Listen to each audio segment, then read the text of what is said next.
the greatest victories that you ever going to have are going to be the ones that you make before you even begun the whatever you were playing.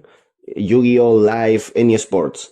And today I'm going to show you how I use this approach to win a regional some weeks ago. I think it was like a month and a half or something. Like, so for I make a deck profile back in the day, but I just want to be really quick because the YCS was coming, right? So now I'm going to dig a little bit more on that, and I'm going to use it to try to explain my point that the best way that you can win a tournament is to win it before the tournament even begun. And how you do it? First, you try to make an approach of what your biggest competition is going to be for that specific tournament. And for this one, I thought that it was going to be first this one, Mateo Renteria. Well, you can see the t-shirt that he's wearing, so obviously it was going to be tough. Now also I was going to show you someone else that also went to Worlds. Now, this guy, Sebastian Serna, which like I wasn't playing the game the latest months for this regional, so I wasn't aware of the current ecosystem. But a lot of people told me that he was the current best player in Lima, so I consider it a target for the event. And my personal target every single time that I need to respect every single time, Chaiko Daino. The main reason is because, well, to me, he's a really good player, but specifically, he is the only person that I test with. So he is the only person that was going to know everything about my deck, the radios, the logic, the ways to push, etc. So he was going to have that privileged information for this event, which plus being a really good player, makes him really the biggest threat for this event. So I so how do I try to take the biggest advantage before the tournament beginning against these three people? Now, first, let's talk about Mateo Renteria. I I have a specific opportunity to try to get ahead. I don't know if this actually worked, but this is just an example of how you can try to take advantage of things that maybe are going to matter in the long run. Like this is not 100% guarantee, but I think that if you can do it, maybe like why not? Why are you not going to do it, right? So in this case, a lot of people back in these weeks prior to the regional were thinking that the Pure Yami was available to play Songs of the Dominator as an extra push and an extra argument to play the deck. Now, I was just in the time chamber testing the deck with, again, Chaiko Daino.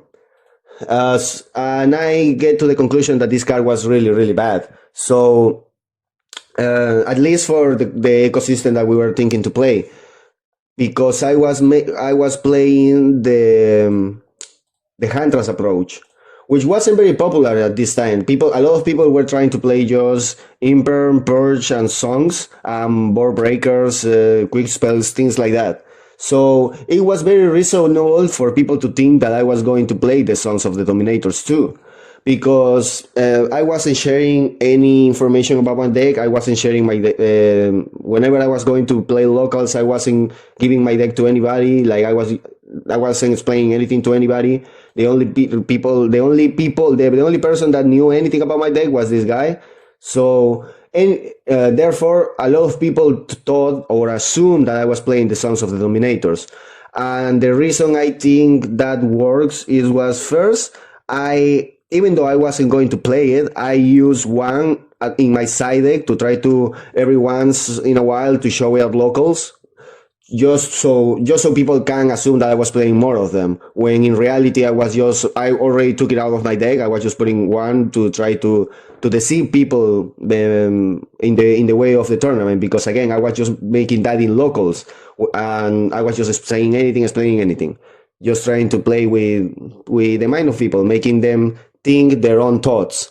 Now, how this makes Mateo as a specific example.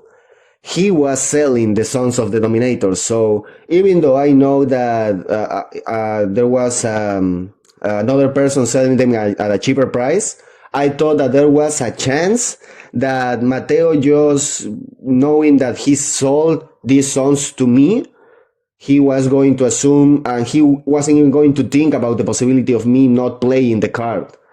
Therefore, any people that was testing with Mateo for this tournament wasn't going to discuss the possibility of me not playing the card too.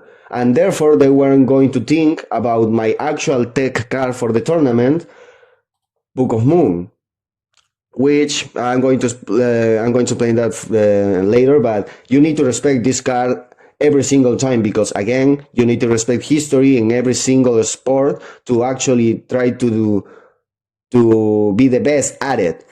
And why I'm saying that about Book of Moon, because regardless of what you say that this effect implies in 2025, this card was played at 3 in the side deck of the first world champion ever in this game. So you respect history and you respect Book of Moon, okay?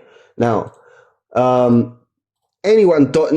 thought that I was playing this card, and I think these little things help, or at least would have helped if I was put in jeopardy regarding this information, to make them think that I was playing actually the songs of the Dominators. Why I think, and I think this actually worked because of how I approach the information and the privilege of your own information whenever you have an approach to play at any given tournament. Again, I only play and test with this guy. He was the only one knowing whatever I was doing. And I think that helped to anyone to make people not prepare for this and make them think this. Now, why I think this helped?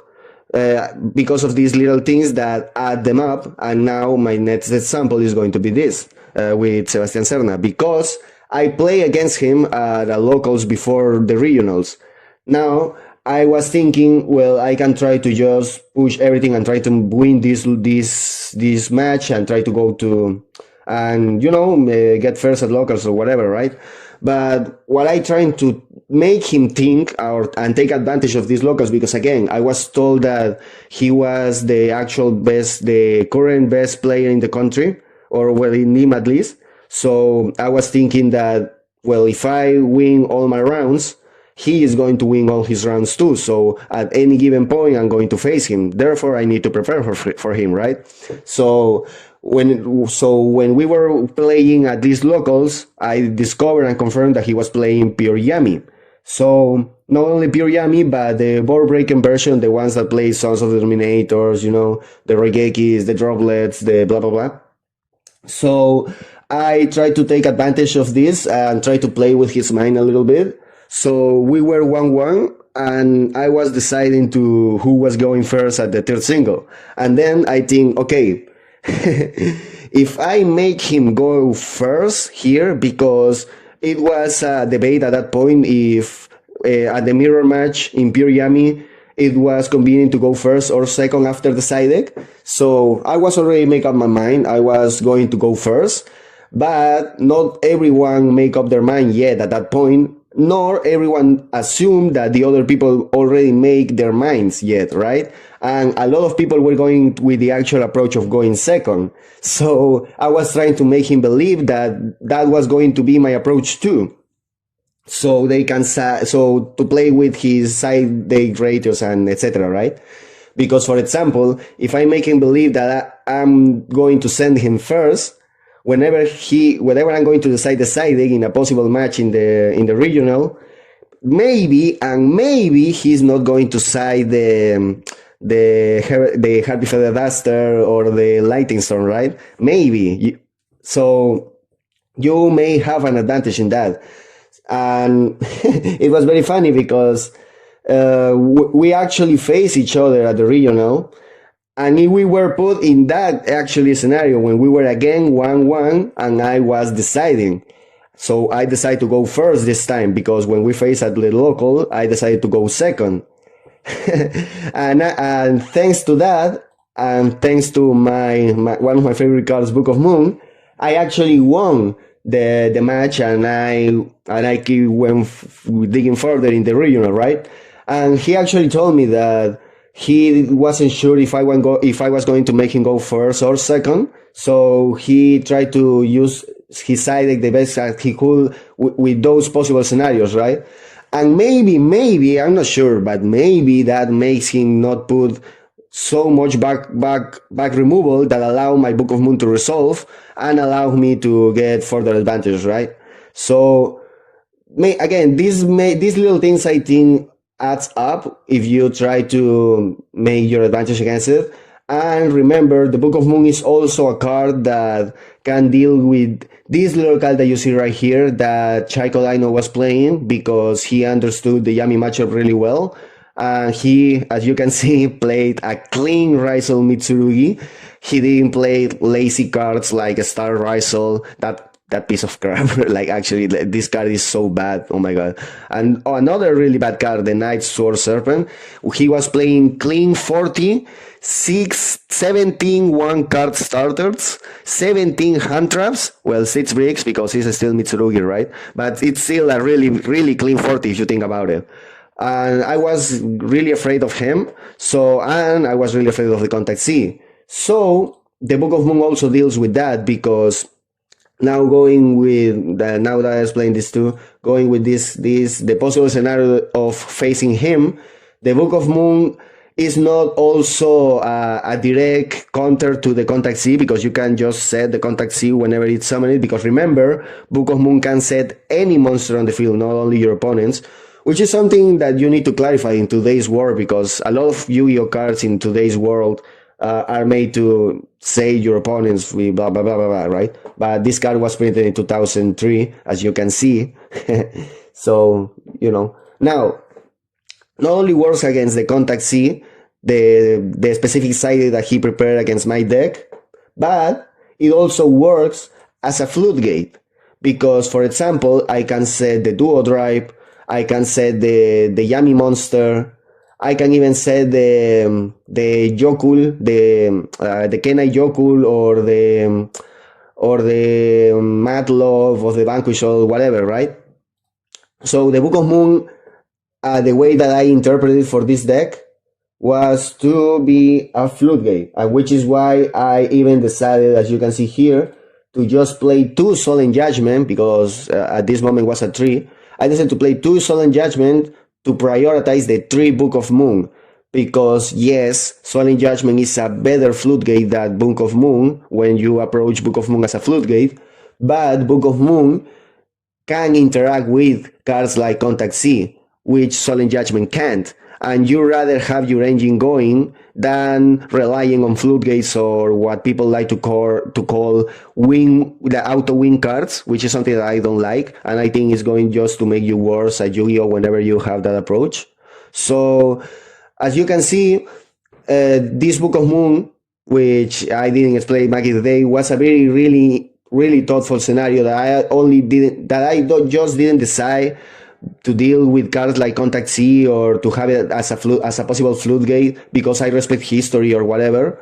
But a really mind game that I tried to play the best that I could, even though these 2 first examples were just unnecessary, or maybe people think, oh, you're overreacting, or these two people didn't give a shit about what you were doing or didn't think about this because you are just paranoid or something. But I think these little things matter. I'm not saying that you should do the exact same thing.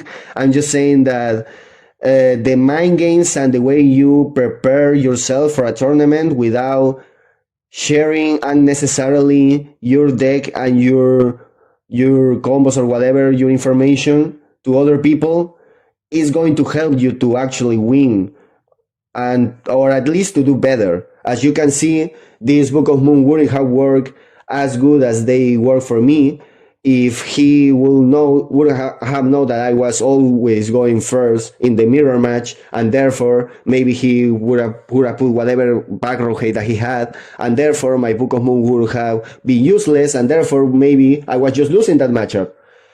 Like, all of that are just ifs, and I understand that, but I think it's this approach that I made for this regional is a very good example of how you can take a really good advantage with one of the best resources that you ever have in Yu-Gi-Oh! In life. Information. if you like it, or if you want me to dig further in this approach that I made with the regional, because obviously there's a lot more to say and a lot more to learn, just let me know.